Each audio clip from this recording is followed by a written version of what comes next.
Casey Nothe, U.S. Army combat veteran.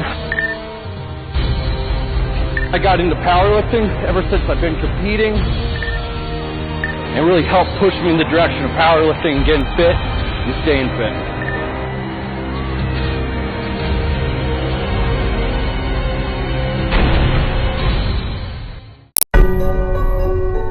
Hey everybody, welcome to Powerhouse Revolution with Casey Nothe. I'm here. We're coming up with this video on how to sumo deadlift. I thought it was extremely important before you guys even see the video on how to sumo deadlift, on how to properly warm up for the sumo deadlift. Biggest problem people have in their sumo deadlifting is they're not able to have the mobility to get their hips down and keep their chest vertical. So what you end up seeing people do oftentimes is they narrow their stance a little bit to more of a moderate stance, and then they come down and you'll see their chest way over the bar like this. We're sumo deadlifting. We gotta have our chest vertical, hips nice and tight to the bar, and knees tracking with the toes. Unfortunately, due to day-to-day life, due to previous injury history, or due to just lack of mobility, people aren't able to get in that proper position. So today what I'm gonna do is I'm gonna help you find the mobility to have the proper position for the sumo deadlift. I just want to throw out a quick disclaimer to everybody.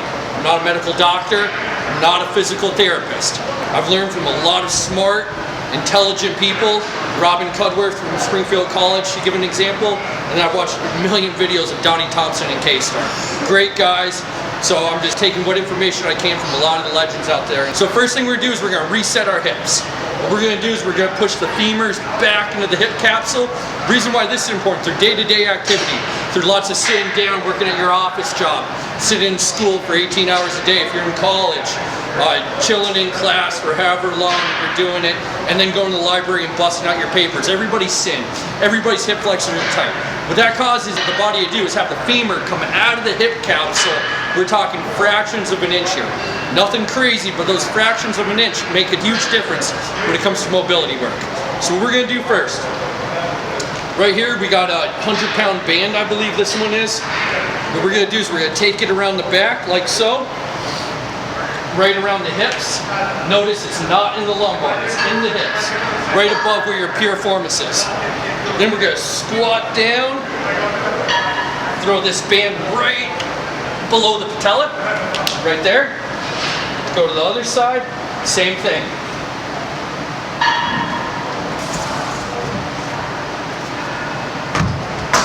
We're gonna place our feet up on the wall, waddle over, however it takes.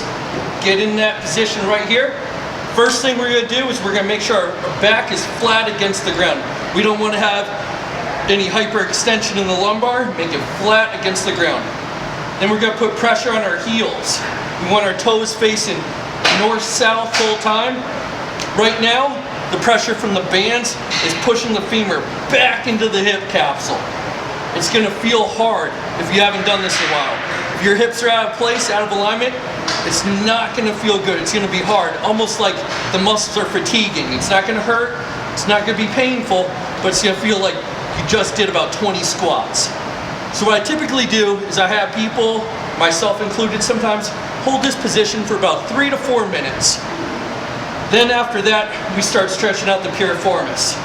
So we bring this foot over just like this, put it right behind the knee. We're gonna grab the tibia right under here. We're gonna pull towards us, take this hand and push it on the knee. You should immediately feel a stretch in that piriformis right back above your glute. So at least 2 minutes we're gonna hold this. Both sides, of course, obviously. Then after that, I like to widen out again. Have everybody get nice and wide. We gotta have those toes facing north-south though. It's huge that we do that. Again, we would hold this position for a couple minutes. Then what I do, bring the feet back up to a little bit outside shoulder width, and then we're gonna rotate the hips in, just like so. Another great mobility work right here. It's gonna help with internal and external rotation. Really force those knees in, force it right back out.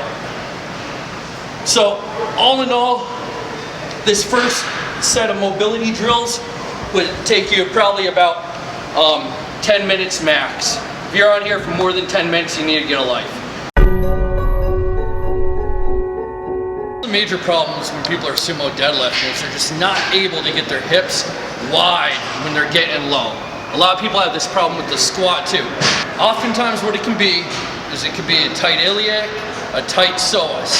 So a great way to counteract that is just open up the hips more. So what we're gonna do is we're gonna take this band right here, we're gonna pull it down, we're gonna step through, we're gonna throw this band right around the hip crease right here. Be careful, don't get your ball sack caught in here. What we're gonna do from here is just go down. So we're gonna come down to the bottom right here. As we're setting up, we're gonna roll over, put all the pressure on our right hip. Otherwise, if we don't, that band's gonna go flying and we're gonna look like morons. We don't wanna look like a fool in front of everybody. It's embarrassing. Once we get down here, we're gonna take this 45-pound plate, throw it on top of the knee like so. Now here's the fun part. We're gonna lay down. We're gonna get our left butt cheek all the way on the ground. We're gonna squeeze our right glute. Squeeze your right butt cheek and you should feel it, the stretching right here in the iliac. Hold this position for about 3 minutes. Each side, it's really gonna help open up your hips.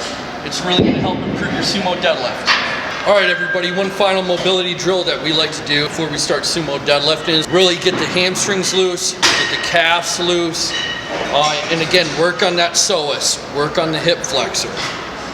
So what we're gonna do is we're gonna take this band right here. Again, we want a thick band, we want a heavy band. We're gonna wrap it around a stable platform that will not move. So then what we're gonna do is we're gonna take this band, again, we're gonna step through, get this band right around the hip crease. Again, caution, do not get your ball sack caught in here, it's gonna hurt. What this is doing is it's pulling the femur back into the capsule, using the resistance from the band, almost like myofascial release. It's breaking up some of that soft tissue in there. This is an area that we're just not able to get on a foam roller. It's an area that knots up all the time because as Americans, we're in that sitting position oftentimes, especially if we're driving, working, so forth. So what we're gonna do next is we're gonna get right around the hip crease. We're gonna walk out, take a couple steps, get that tension loaded up in here nice and deep. We're just gonna hold this position right here for roughly 2 minutes. Really let this band dig in and start to break up some of those trigger points that might be associated with your hip flexor. So after waiting about 2 minutes on that, what we're gonna do next, we're just gonna bend over, start stretching the hamstring. Straight down at first. You'll notice you'll feel it back in the gastric, feel it a little bit in the soleus, and a whole hell of a lot in that hamstring. From there, what we like to do is walk out, walk back in, walk right, walk left, and we continue our walking back, forth, side to side for roughly another 2 minutes. What you're gonna do is you're gonna do this on each side. In total, this should take you no more than 15 minutes. If you're spending more than 15 minutes doing any type of static stretches or mobility work, you're just wasting time that you could be crushing weights. When we enter the gym, our adrenaline's up here, pre-workout's already kicked in. We gotta maximize that time on crushing weights and not spending it foam rolling, not spending it static stretching, or talking with whatever girl you're checking out on the treadmill. All right, let's make this happen, people. Let's go crush some weights on the sumo deadlift. What you're gonna do is you're gonna be in a wide stance, knees tracking with the toes. You wanna put your balls to the bar, hips nice and low, chest vertical, hands out here. We're gonna explode up, squeezing our glutes and our hamstrings.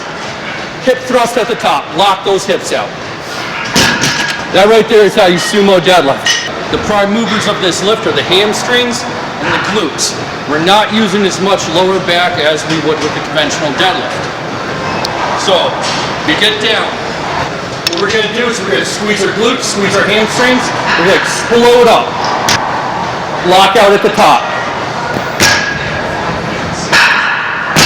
When we're doing the sumo deadlift, we should be thrusting our hips forward, similar to a kettlebell swing.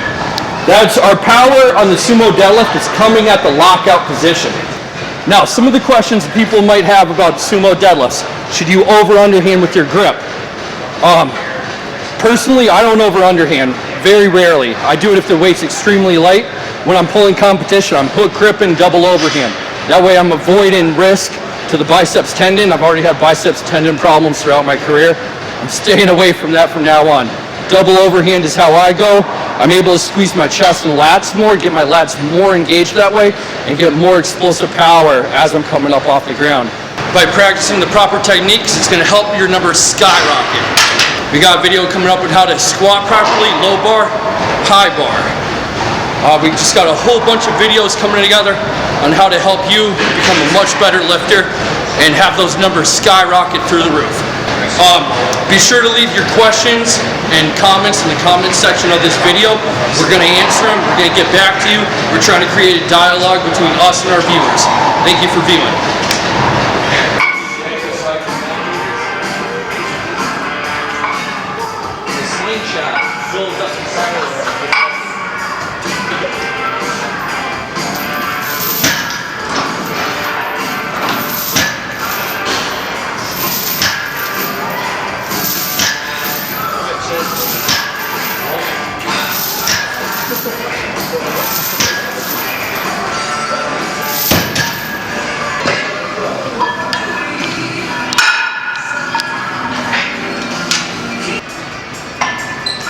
Where's the LeBron from the shot for?